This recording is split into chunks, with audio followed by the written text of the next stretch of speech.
welcome back to my YouTube channel. ඉතින් කොහොමද කට්ටියට හැමෝම හොඳින් නැති කියලා මං හිතනවා. ඉතින් ගොන්න කාලයකට පස්සේ YouTube එක පැත්තට පොඩ්ඩක් ආවා. එකපාරටම හිතුණා මට අද vlog එකක් කරොත් හොඳයි කියලා.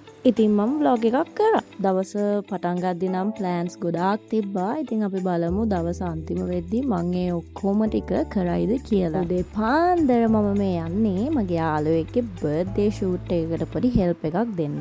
වීඩියෝ කරනවා කියලා මේ මොනවද කරන්න කියලා ඇත්තටම මටත් තේරෙන්නේ නැහැ. ගොඩ කාලෙකින් වීඩියෝ කරන හින්දා ඇත්තටම මට අමතකයි මොනවද කරන්න ඕනි කියලා. ඔයාලත් ඔයාලගේ බර්ත්ඩේස් වලට මේ වගේ ෂූට්ස් කරලා තියනවද? මම නම් අද වෙනකන් කරලා තිබ්බේ නැහැ. හැබැයි මටත් හිතුණා මේ අවුරුද්දේ කරොත් හොඳයි කියලා. ඉතින් එයාලා ෆොටෝස් ගහනකම් මං හිතුවා දේසුරු පාක් එකේ පොඩ්ඩක් ඇවිදින්න.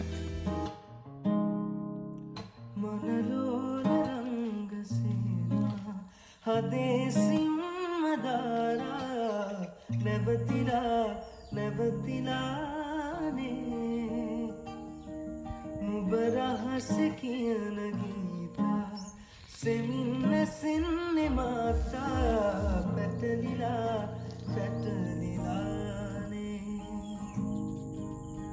ඇවිදවිදිද්දි දැක්කේ මේ කිඹුල්ලෝ ඉන්නවා කියලා තමයි ගහලා තියෙන්නේ. එතන වතුර උඩටම තියෙනවා. ඉතින් මාලත් ගියොත් පරිස්සමයි. 8:30 වෙද්දි වගේ මෙතන වැඩේ ඉවර වුණා. ඊට පස්සේ මං ආපහු ගෙදර ගියා. ගෙදර ගිහිල්ලා රෙඩි වුණා මගේ ඊළඟ වැඩේ. කලින් කිව්වත් වගේ දවසේ වැඩ ගොඩක් දාගෙන ඉන්නේ. ඉතින් අපි බලමු ඒ වැඩ ඔක්කොම ටික මම කරයිද කියලා. ඉතින් 10ට තිබ්බ අපොයින්ට්මන්ට් එකට 10:08ට ගිහිල්ලා මම දැන් මේ දෙවුමිට වද දිදී ඉන්නවා. මම YouTube එකට දාපු පළවෙනිම වීඩියෝ එක ඔයාලා බැලුවා නම් ඔයාලා දන්නවා දෙවුමි කියන්නේ කවුද කියලා. දැන් අවුරුදු 3ක් 4ක් තිස්සේ මගේ එක දිගටම අයිබ්‍රෝස් හදන්නේ දෙවුමි තමයි. දෙවුමි මාරු වෙන්නේ මොන සැලෝන් එකටද? මම යන්නේ ඒ සැලෝන් එකට.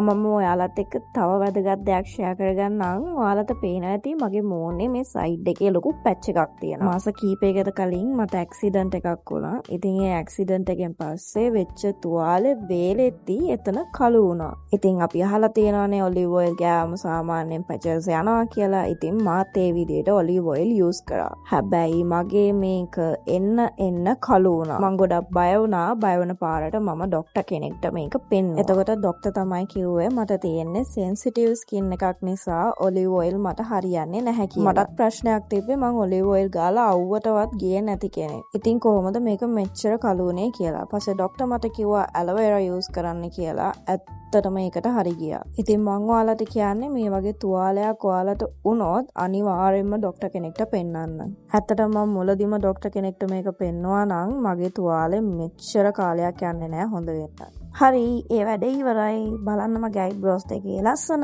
ඔයාලට නම් ලස්සනද දන්නේ නැහැ. හැබැයි දෙවුමි මට ඕන විදිහටම මගේ අයිබ්‍රෝස් දෙක හදලා දුන්නා. ඊළඟට යන්නේ හිටියේ නම් බැඩ්මින්ටන් ගහන්න. හැබැයි කෝට් ඔක්කොම ෆුල්. ඒක නිසා අපිට බැඩ්මින්ටන් ගහන්න යන්න බැරි. ගෙදර යන්නත් පොඩි කම්මැලිකමක් ආපු හින්දා මම ගියා පොඩ්ඩක් බැරිස්ටා එක පැත්තට. මං සාමාන්‍යයෙන් තාමත් පොත්වල ලියලිය තමයි වැඩ කරන්නේ තාක්ෂණයේ කොච්චර දියුණු වුණත්. මං වගේ කට්ටිය තව ඉන්නවද? ඉන්නවා නම් කමෙන්ට් එකක් දාගෙන යන්න බලන්න.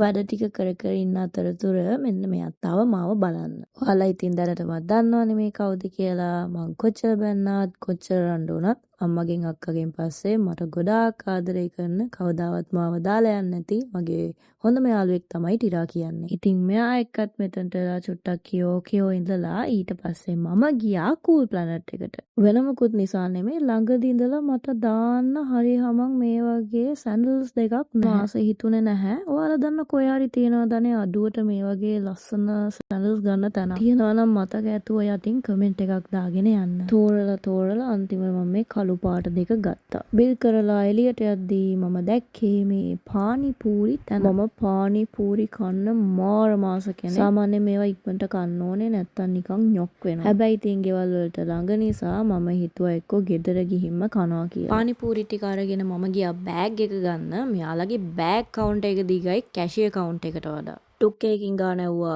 350යි කිව්වා. ඉතින් වෙන්දට මට යන්නේ රුපියල් 150ක් වගේ. ඒක නිසා මං හිතුවා පයින්ම ගෙදර යනවා කියලා. භාගයක් දුර යද්දි තමයි ඔළුවට ආවේ දෙයියනේ පානිපූරි එක ගැන. කොහොම හරි ගෙදර ගිහිල්ලා දිගැල්ල බලද්දිත් කිසිම අවුලක් තිබ්බේ නැහැ. අපි එහෙනම් ඉතින් කාලා බලමු.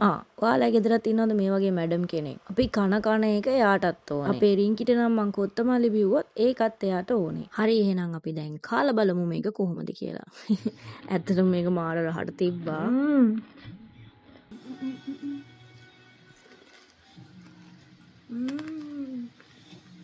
last one අපි කොන්න යන්නේ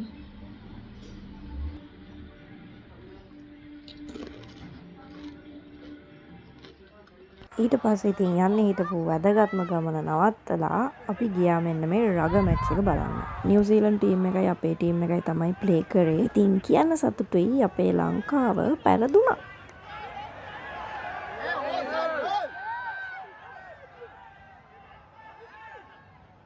ඔය විදිහට තමයි එදා දවස මගේ ගත වුණේ. ප්ලෑන් කරපු විදිහට නම් නෙමෙයි දවස ගියේ. හැබැයි හොඳ විදිහට ඉවර වුණා. ඉස්සරහට තවත් මීට වඩා හොඳ vlogs ටිකකින් හම්බ වෙමු. ඔයා මගේ channel එකට අලුත් කෙනෙක් නම් පරණ වීඩියෝස් ගිහින් බලන්න.